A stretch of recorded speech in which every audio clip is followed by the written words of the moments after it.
There's simply no better way to put it. Babies are essentially vegetables. Sure, they're cute and everything, but at the end of the day, we all know that they're primitive organisms who yet to develop the basic functions to qualify as cognitive human beings. As the babies grow, they will slowly develop various functions necessary to survive in the world. But as research is gradually finding out, babies are capable of much more than we usually give them credit for.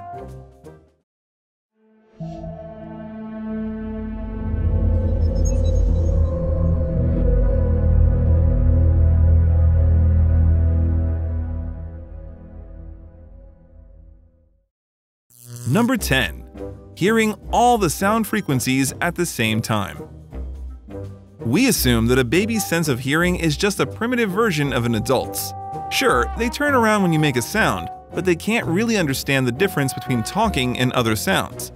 While that's true for the most part, it's not because babies are not as good at hearing as we are, but because they're tuned to a whole different type of hearing.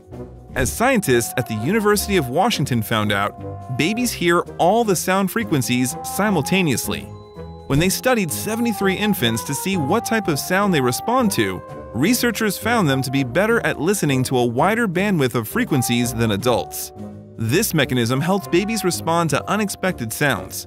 They don't need to learn the difference between various types of sounds yet, but they do need to know if anything walking across the room will accidentally drop them off the bed. The ability may be a remnant of ancient times, when hearing everything might have been a definitive advantage to survival in the wild. Number 9.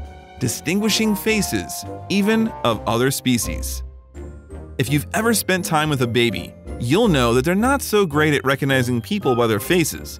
They don't seem to behave in a particularly different way when they see someone they have met earlier, unless it's their mother or someone they spend a lot of time with. The ability to tell faces apart from each other is something they acquire much later in their lives. Or that's what the babies would rather have you believe anyway. Babies are actually pretty good at identifying faces, even when it comes to creatures of different species. In an experiment conducted by researchers at the University of Sheffield and University of London, 6-month-old babies were found to be as good as adults at recognizing human faces that they saw earlier. But shockingly, they were actually better at recognizing monkey faces than the adults. How many of us can tell monkeys apart by their faces? We bet it's not a lot. Yet apparently, 6-month-old babies can do just that. We lose the ability to recognize the faces of different species and races as we grow older because an adult's facial recognition is based more on familiarity than absolute facial indicators. But babies will carry this vestigial ability up to a certain age.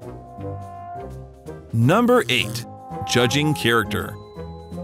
The ability to judge how likely someone is to help you comes built in as an evolutionary trait. It's a social skill that's essential to operating in a society as well as to survival.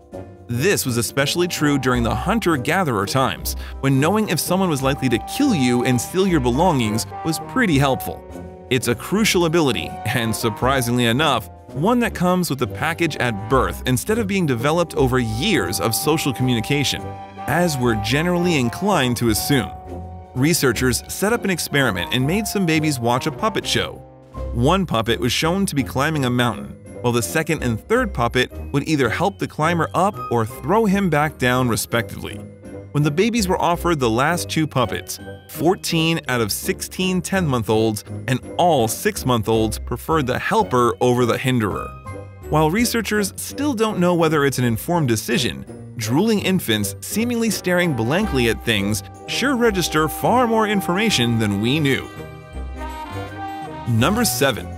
Learning language in the womb. Learning a whole new language is a process that takes a long time to perfect, especially when it comes to conversing in a social environment. The verbal cues, gestures, subtle winks, and other aspects of communicating take years to master. While it is something that we get better at as we grow older, this development starts much earlier than you'd think, before you're even born.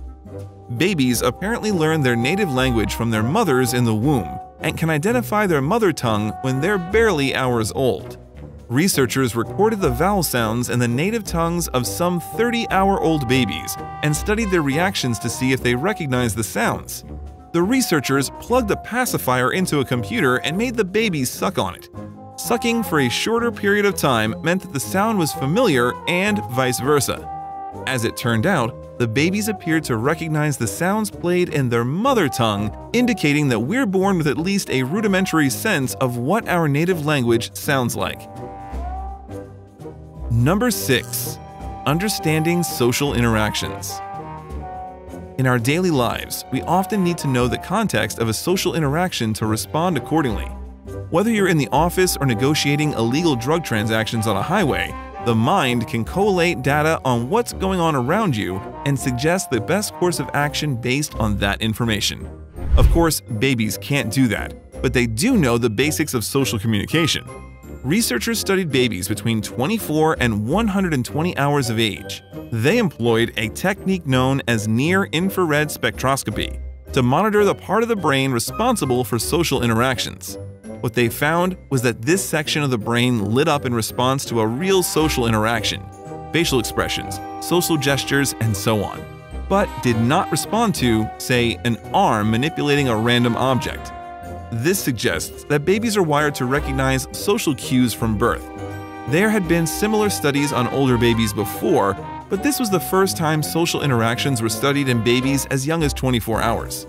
Interestingly, the older babies were better at successfully differentiating the various types of communication, suggesting that this ability rapidly develops in the early stages of life. Number 5. Knowing when the physics don't add up. When you see babies staring hard at something, you don't tend to think so much of it. They might be hungry, sleepy, or just staring at things for no reason. They're babies after all. What we fail to realize, however, is that babies are humans in training and are observing their surroundings to learn how everything works. Moreover, they can tell when the physical rules they've previously observed are violated. Researchers have found that impossible events, like a ball passing through a wall or gravity working in the opposite manner, are picked up by babies as young as 11 months old. Babies were found to stare extra hard at something that didn't add up. Not just that, but in order to confirm their suspicions, these babies ran experiments of their own, like dropping the ball when it was earlier shown to be defying gravity. Number 4. Fairness. Our sense of fairness is something that probably helps us save a ton of money by not getting ripped off all the time. It's no surprise that we have it. It's an evolved mechanism that lets us function in a social environment. But what is a surprise is how early we develop this crucial ability. According to science, babies as young as 15 months are able to distinguish a fair deal from an unfair one. Babies were made to sit on their parents' lap and look at a video of someone distributing food to 2 people. This was done twice. The first time, the food was distributed equally. The second time, one recipient got more food than the other.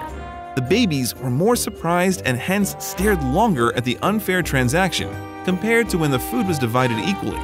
Even if a baby's basic sense of fairness isn't much use for either the baby or anyone else, it's surprising that this ability starts developing way before it's actually needed in life. Number 3. Understanding probability. Estimating probability is a useful skill that helps us calculate risks and makes choices accordingly, like when we're buying insurance. Even then, humans are pretty bad at it, and our minds are just not able to work with big numbers when it comes to estimating the chances of something happening. Still, we have to learn how to do it for a lot of situations in real life. Fortunately, we begin practicing for it very early in our lives, even at the age of 8 months. In an experiment conducted at the University of British Columbia, some 8-month-old babies were shown a box of ping pong balls and almost all white and a few red balls. When 4 red and 1 white ball was drawn from the box, despite the odds being heavily stacked against the red ones, it didn't go unnoticed by the babies. They stared longer at the more improbable outcome compared to when the combination had 4 whites and 1 red. This again proves that babies aren't just pointlessly staring at things after all. Number 2. Healing without scars. It doesn't matter who you are, the power to heal is still the stuff of sci-fi fantasies for all of us. Sure, we can sort of repair our tissue, but not without a hideous scar. We've all seen this with serious burns and cuts. The body can't really replace the dead tissue with a new one. It can only fix it with a makeshift scar, sort of like duct tape. You'd think that the younger people were, the worse their healing powers would be, but you'd be wrong. Unborn babies can totally heal without any scars, which is something doctors have only recently discovered. With technology allowing for more and more surgeries on fetuses, doctors have only recently found them to heal from injuries or other irregularities as if nothing had happened to them. Not just healing scars either. A fetus can fix a lot of its problems with disability, including bone deformities and other disorders, by fully healing itself. Number 1. Babies want to be helpful. When researchers put 1-year-olds in situations where a stranger was either struggling to open a closet door with full hands or trying to pick up an object beyond reach, the babies spontaneously stopped what they were doing and tried to help. The infants would pick up the object for the stranger or try to help the person open the door. But keep in mind, there's also evidence that rewarding infants for engaging in helping behavior hinders rather than promotes future helpfulness. When older babies are given a material reward or verbal praise for helping, they become less likely to help others in the future. So, think twice before applauding your little helper. Hey, thanks for watching. Be sure to subscribe to our channel to stay informed about our upcoming videos because more incredible content is on the way.